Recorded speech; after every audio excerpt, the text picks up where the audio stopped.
Bib, ini kalau gue ya ngeliat Ola, ngeliat di TV atau ngeliat di media sosial. Keponya di mana? Di media sosial, lo gue kan follow Instagram dia. Masa follow, coba cek. Ya, Ya kasih tahu Cing. Iya, ntar pokoknya gue lihat lah, kayaknya hidupnya tuh nyantai gitu. Nggak ada masalah kayaknya. Mungkin ada masalah, tapi kayaknya dia ya tenang-tenang aja gitu. Ya abis menurut Habib hidup harus seperti apa coba? Nah, kalau aku bilang ya, nih dalam kehidupan udah pasti ada masalah. Rumah tangga pasti ada masalah. Ya, sama. Suami istri, Ya. up and down turun naik. Ya. Anak-anak sekolah online juga. Online jadi masalah. Jadi masalah semuanya. Terus kemudian pertemanan, ada juga masalah. Masa ada juga pertemanan? Ada, ya kan jadi. Kalau ada masalah jadi namanya bukan pertemanan, kayak lebih ke permusuhan. Iya. Tapi semuanya aku anggap biasa aja. Aku senyumin aja. Nah itu bahaya nggak sih, Bib? Sebenarnya menurut Habib gimana? Jadi begini. Jadi gini ya. Gimana tuh, Bib? Iya. Panjang ya penjelasannya. Iya panjang banget penjelasan. Kadang-kadang ada juga orang yang seperti ini jalannya cuman karena udahlah gua nggak usah pikirin dulu, tapi ditimbun masalahnya, Bib. Ada juga orang yang kayak gitu, jadi kelihatannya santai-santai aja, tapi sebenarnya masalahnya sendiri dalam hidupnya banyak dan belum selesai. Kadang-kadang ada teman gue yang akhirnya meledak sampai stres gitu, yang gue bilang ini kayaknya nggak mungkin nih orang bisa stres. Tapi ternyata dia memendam banyak masalah gitu. Itu sebenarnya gimana sih kalau kita punya masalah tuh ekspresikan masalahnya tuh gimana supaya bagus juga buat kesehatan jiwa kita gitu, Bu. Iya Pak, gini pada dasarnya itu kehidupan dunia itu disifati oleh Quran sebagai permainan aja. Udah itu paling dasar udah. Artinya segala sesuatu dari kehidupan dunia ini yang nggak ada kaitannya sama kehidupan akhirat kita ya udah. Dia itu permainan aja. Segala hal yang terkait dengan hal itu ya gak usah dianggap serius. Itu yang pertama. Terus yang kedua malah orang kadang suka ketukar. Kalau dia punya masalah sama Allah, dia santai aja.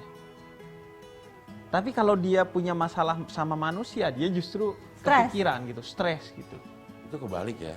Itu kebalik. Nah, jangan sampai Padahal begitu ya, kan kita diciptain bukan untuk manusia, diciptain untuk ibadah kepada Allah gitu. Jadi ya udah gak usah terlalu berekspektasi untuk baik di mata manusia. Karena pada dasarnya manusia ya diciptakan dengan segala kerumitan yang ada pada dirinya. Dia bisa sedih, dia bisa down dan lain sebagainya. Yang penting ketika dia down tidak berlebihan, tidak sampai ya mungkin kayak maksiat dan lain sebagainya. Ada juga orang yang karena stres belanjanya habis-habisan, Bib. Waduh. Jadi ke mall, jadi belanja untuk ngilangin pikirannya itu. Itu bisa. Iya, lu suka? Pernah. Oh ternyata pernah stres juga, Bib. Pernah stres juga. Jadi kalau mau tahu dia belanja apa enggak? Kalau belanja lagi stres. Iya, distractionnya jadi kadang-kadang belanja nggak masuk akal gitu, ada sesuatu yang nggak perlu dibelanjain untuk nenangin jiwa. Nah menurut gue itu yang salah. Karena kenapa? Karena dia cari solusi dari masalahnya yang salah. Jadi masalahnya di mana, cari solusinya di mana. Ya kayak orang lagi ada masalah dia mabok. Ya makin nggak kelar masalah, hanya justru nambahin masalah. Iya, distraction aja.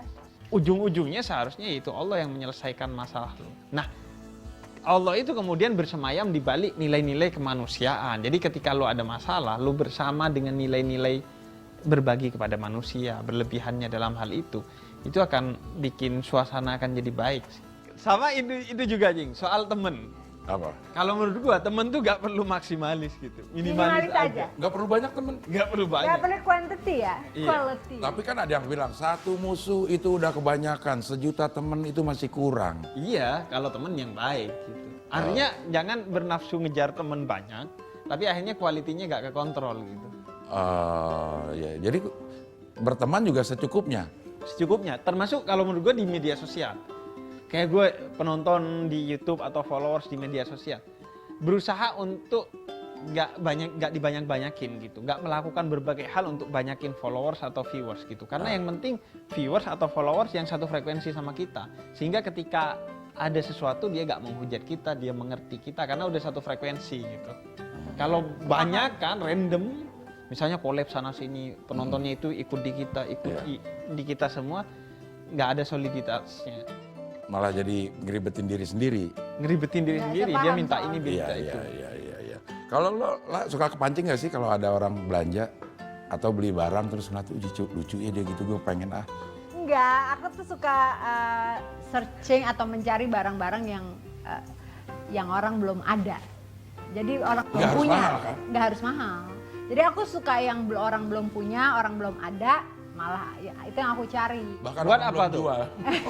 Itu buat apa, lo ada kepuasan? kan? Ada kepuasan tersendiri bahwa punya memiliki menjadi satu-satunya yang punya. Gitu. Maksudnya bukan aku mencari terus kayak usaha gimana, enggak. Misalnya suatu barang nih, misalnya jam lah ya, jam yang ini misalnya jam apa, ini nomornya limited edition, ini nomornya 001, cuma ada satu di dunia.